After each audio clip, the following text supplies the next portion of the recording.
পুত্র দুর্যোধন,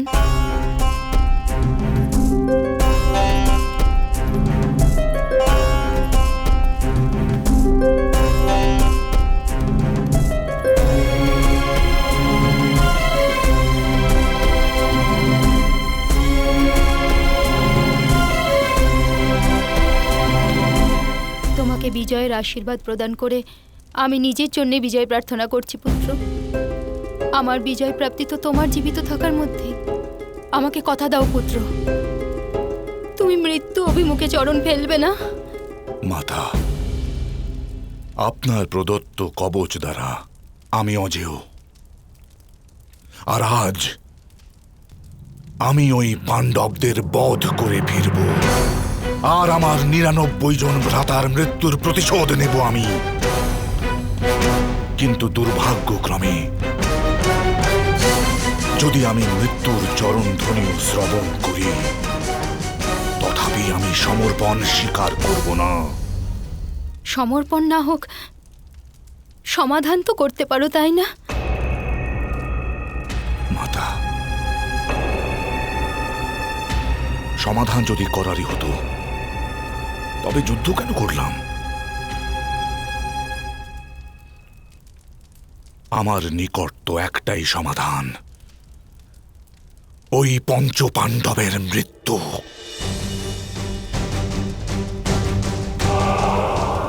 আমি প্রতিজ্ঞা করছি, যতক্ষণ না ওই পঞ্চ পাণ্ডবের মৃত্যুর সংবাদ আমি শ্রবণ করব, ততক্ষণ আমি নিজের প্রাণ ত্যাগ করব না।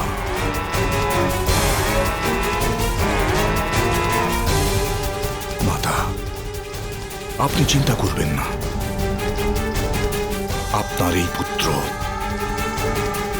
আজ অবশ্যই বিজয়ী হয়ে ফিরবে।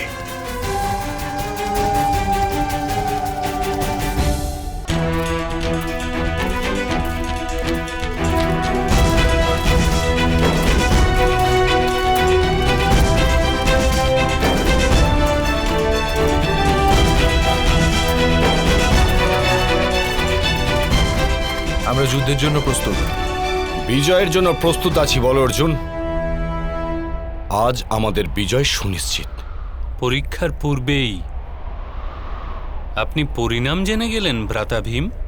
আজকের পরীক্ষা সরল হবে বাসুদেব। দুর্যোধনের পক্ষে একটিও যোদ্ধা নেই, আর মামা শ্রী শকুনি কেবল দ্রুত ক্রীড়াতেই নিজের শৌর্য দেখাতে পারেন।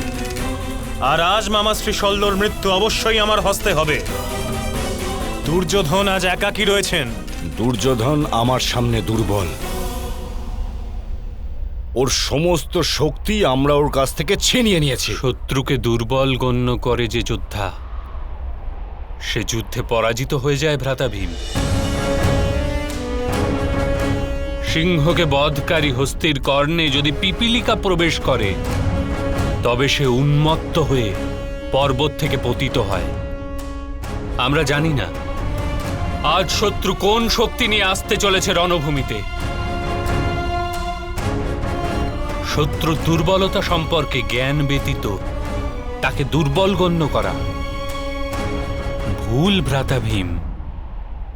আর শক্তিশালী থেকে অধিক শক্তিশালী শত্রুর কোনো দুর্বলতাই নেই, তা গণ্য করা অপেক্ষাকৃত অধিক ভুল। স্মরণে রাখবেন।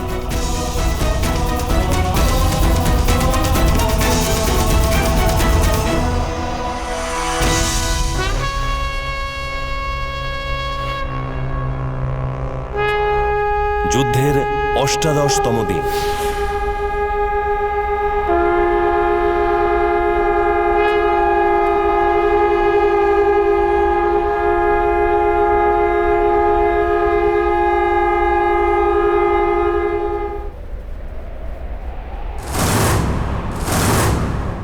আচ্ছা, আমার যোদ্ধার শক্তি যদি শত্রু স্মরণে রাখে, আর যোদ্ধার সীমানা যদি সে স্বয়ং স্মরণে রাখে, তবে সে পরাজিত হতে পারে না।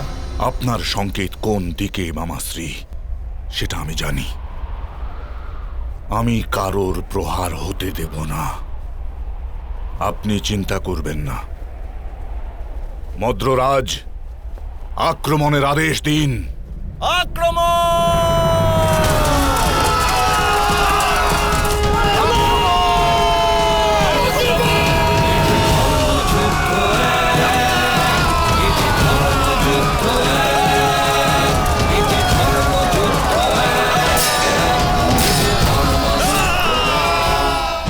ভীম, আজ এই রণভূমিতে তোমার রক্ষণ কেউ করতে পারবে না। আজ তোমার মৃত্যু নিশ্চিত আমার হস্তে হচ্ছে। আমার মৃত্যু তো সেই মুহূর্তেই হয়ে গেছিল দুর্যোধন, যে মুহূর্তে তুমি পাঞ্চালীর বস্ত্র হরণের আদেশ দিয়েছিলে আর ধর্ম আমাকে বাধা দিয়েছিল। কিন্তু আজ না তো হস্তিনাপুরে দুধসভা আছে, আর না তো আমাকে ধর্ম বাধা দিচ্ছে দুর্যোধন।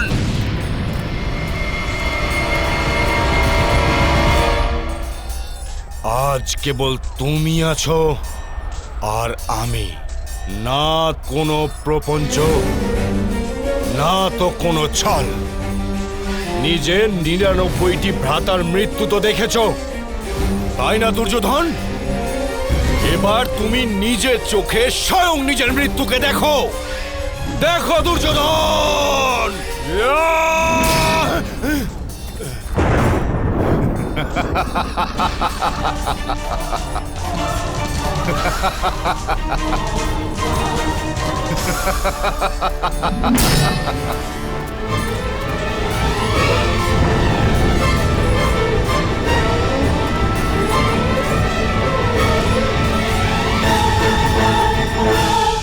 ভুল করছো মূর্খ বৃকোদর। আমরা শত ভ্রাতা একই পিণ্ড থেকে জন্মেছিলাম, ভুলে গেছো? মরতে মরতে আমার ভ্রাতারা নিজের শক্তি আমার দেহে স্থাপন করে গেছে। আজ তোমায় আবার শত ধৃতরাষ্ট্রপুত্রের সম্মুখীন হতে হবে।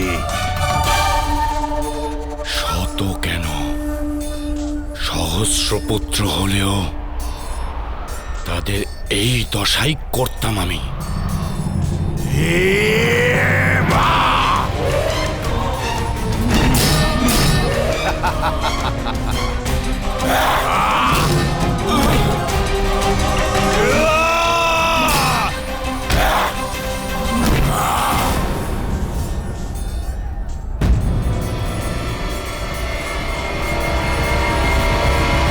শুনেছি হাজার হস্তির বল রয়েছে তোমার শরীরে।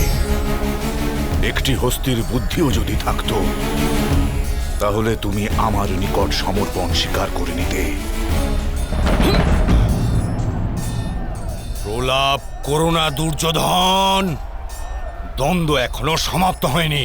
ক্রোধ কেন করছো ভ্রাতা ভীম? পরাজয় থেকে ভয়ভীত হচ্ছ?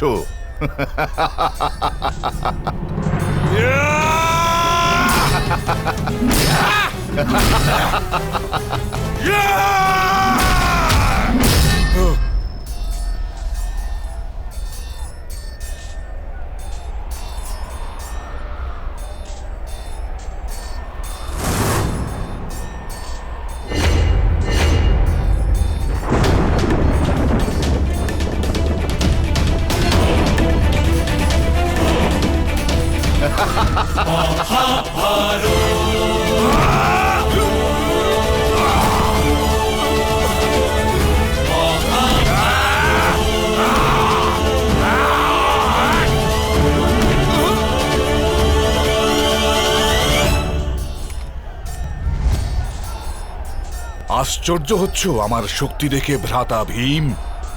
আজ তুমি আমাকে বধ করতে পারবে না।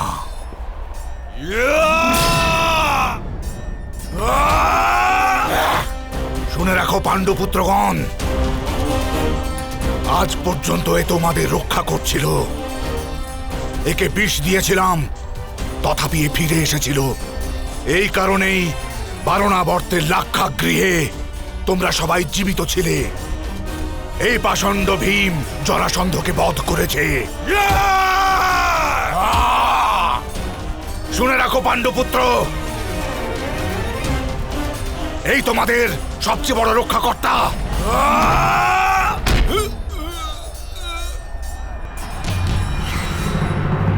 দেখো, আজ তোমাদের দৃষ্টির সম্মুখে আমি একে বধ করব।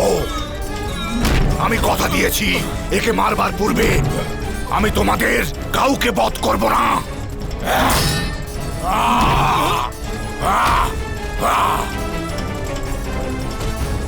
দেখো পাণ্ডবগণ, এমনিতেও এর মৃত্যুর সাথে তোমরা সব মরেই যাবে।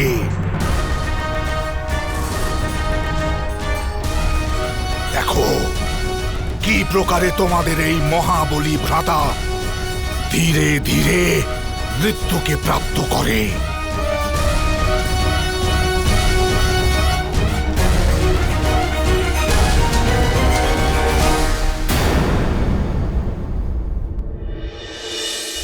ভ্রাতা দুর্যোধনের মনোযোগ অন্যদিকে কেন্দ্রিত করতে হবে। মামাশ্রী শকুনিকে দ্বন্দ্বের আহ্বান জানাও। গান্ধাররাজ নিজের মৃত্যু দেখলে প্রাণ রক্ষার জন্য ভ্রাতা দুর্যোধনকে অবশ্যই ডাকবেন। বাছা আমার দুর্যোধন! মহাভারত